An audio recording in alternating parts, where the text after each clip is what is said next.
Hello, Morongo Basin and listeners around the world online at Z107.7 FM.com. This is your Z107.7 Local News for Sunday, June 30th, 2024. A popular state park library pass program has been saved from budget cuts. The California State Library Park Pass needed $6.5 million to continue its mission of providing free state park admission passes to every library in the state. The pass, like almost everything else you could check out at the library, is free and provides entrance to over 200 participating state parks. Each library branch should have at least 3 California State Library Park passes for checkout by library patrons.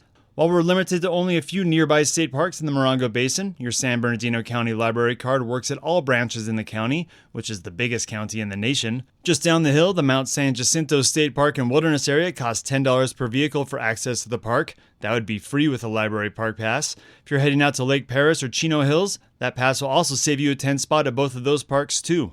There's 1,184 public library buildings in California, with more than 23 million Californians who have library cards. The California State Parks Association says that a survey about the park passes shows that 63% of the 3,600 people surveyed say that the day-use fees are their main barrier to visiting state parks, with 70% of those respondents making less than $60,000 a year. There aren't any limits to the number of times you can check out a park pass, but check with your local branch and make sure one is available for the times you need it.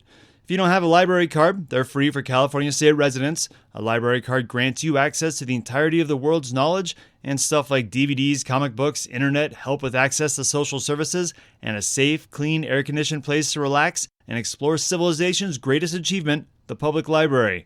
You can find more information on the recently saved California State Library Park Pass program, as well as a list of all of our state parks here in California. That's at this story on our website, Z107.7FM.com. Are you looking to protect the night sky and camp at one of the darkest spots in the Mojave? The Mojave Desert Land Trust has just the internship for you. Women in Science Discovering Our Mojave, or WISDOM, is an internship for women in conservation and environmental studies, and they're looking for motivated and scientifically minded interns to help document some of the continent's last remaining dark night skies. The paid internship begins August 16th and will continue through February of next year. MDLT will continue a research project in Mojave Trails National Monument. Interns will participate in dark night sky photography, taking measurements and field notes, analyzing data, and camping and driving throughout the vast Mojave Desert. The MDLT says they welcome applicants from women of all backgrounds, particularly those underrepresented within conservation work. Interns must be prepared for nighttime desert camping and long periods of stationary observation. Sign me up. That sounds amazing. If you're interested, submit a resume and cover letter by July 19th. You can go to mdlt.org/internship-opportunities, or you can see a link at this story on our website, Z107.7FM.com. And that's your local news for Sunday. You can hear local news 7 times a day, 7 days a week at 7, 8, 9, noon, 4, 5, and 6. Reporting out of Joshua Tree, California, alongside the award-winning Z107.7 News team, I'm Robert Hayden.